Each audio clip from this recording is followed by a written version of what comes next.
The story begins with Hiroi-san, the most popular girl in the class. She was the class muse, and for one boy in particular, it was love at first sight. He couldn't hold back his feelings for her anymore, as the emotions were just too strong. Before he even realized it, he had already acted. With his heart racing, he placed a love letter in her locker.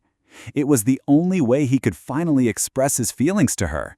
However, his romantic attempt ended in immediate defeat. The very next day, he was rejected, and the one who delivered the news was Hiroi-san's friend. The girl called him over with a serious expression, holding the letter he had written. She then explained that Hiroi was very uncomfortable with that kind of situation.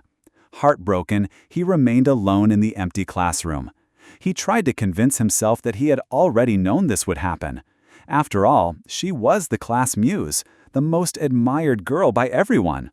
And he saw himself as nothing more than a bench warmer on the baseball team, someone insignificant. He never thought she would even notice his existence. But even knowing all of this, the rejection still hurt deeply. That's when he saw her, passing by outside with her friends.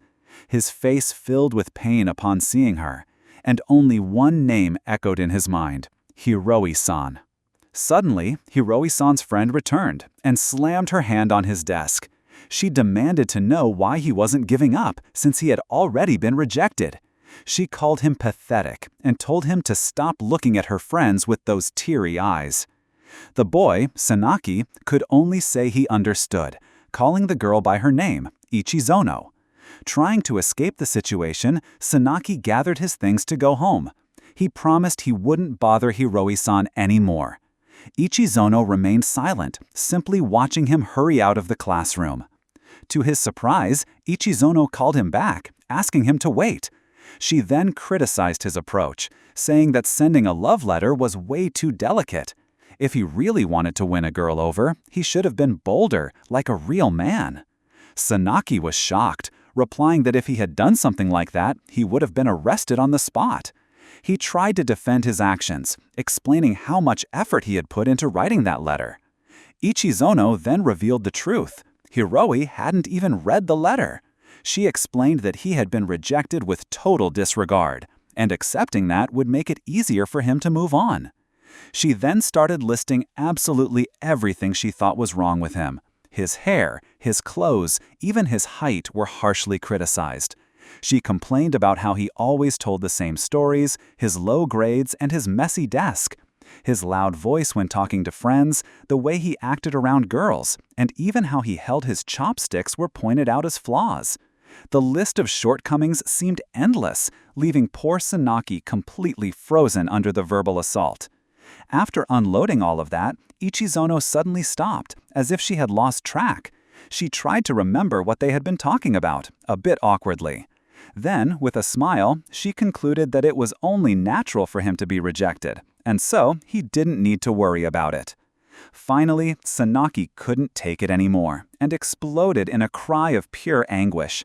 He turned to her, completely frustrated, and asked why she had to go so far with her criticisms. Ichizono was surprised by his reaction, arguing that she was just trying to cheer him up.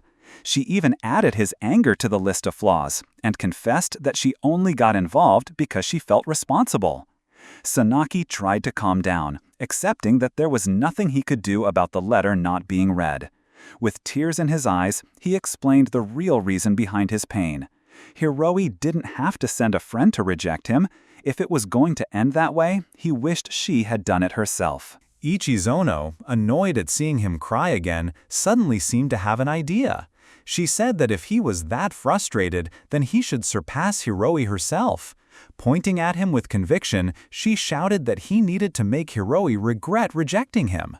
The goal was to make her think she should have accepted that love letter. But Sonaki still looked lost, wondering how he was supposed to do something like that. That's when Ichizono offered a solution, since he was part of the baseball team. Hiroi liked athletes, so he should work hard to show his cool side during the games. Sonaki tried to make excuses, saying he was just a bench warmer and that it felt strange to put in so much effort just for revenge. She cut him off, yelling that she didn't care, and that if he kept thinking like that, he'd stay that way for the rest of his life. She then admitted that Hiroi had, in fact, been insincere with him, but as she walked away, she delivered the final blow, saying that someone as spineless as him wasn't even worth rejecting properly. Her words hit him hard. That was the moment he realized just how pathetic he had been acting. From that day on, something completely changed inside Sonaki. He began training for baseball with a level of determination and fury no one had ever seen before. His teammates were stunned by the transformation.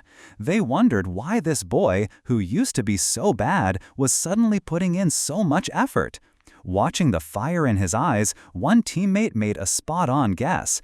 It was almost like Sonaki had someone he desperately needed to take revenge on. Sonaki's dedication was so intense that he destroyed all the extra balls during practice. The coach finally noticed the boy who was always working hard. He didn't even stop in the rain, running tirelessly and showing incredible grit. His teammates admired him, even though they weren't sure how long he could keep up that insane pace. But the effort was paying off. He began delivering amazing performances in games. His teammates now saw him as a valuable player and even joked that he was following their advice. And without anyone knowing, he had a secret spectator. Hidden behind the fence, Ichizono watched his growth closely. Then came the big moment, the day of the important game. Sonaki took his position and, with all his strength, made a perfect hit. The crowd erupted in celebration. In the stands, Hiroi cheered with excitement, completely impressed by his play. Beside her, Ichizono watched in shock, unable to believe what she was seeing. His hit was so good it secured the team's victory.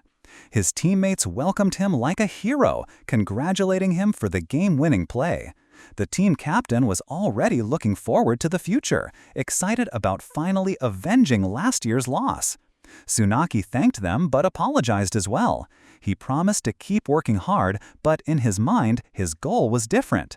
The person he truly wanted revenge on wasn't the opposing team. Sometime after the game, Ichizono showed up in front of Sonaki. With a smile on her face, she handed him a letter, saying it was a gift from Hiroi.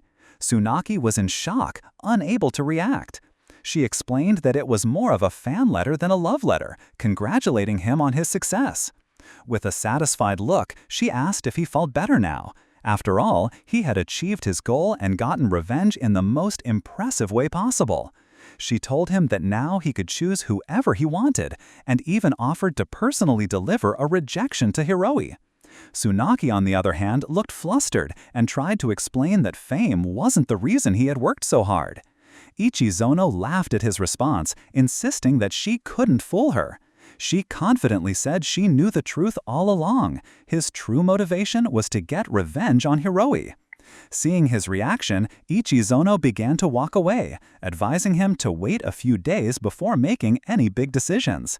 She said he deserved that time, but with one final glance, she reminded him to act like a real man next time and never respond with a letter again. He didn't need words to give his answer. Following her advice, he finally acted like a man. In one swift and decisive move, he hugged her from behind.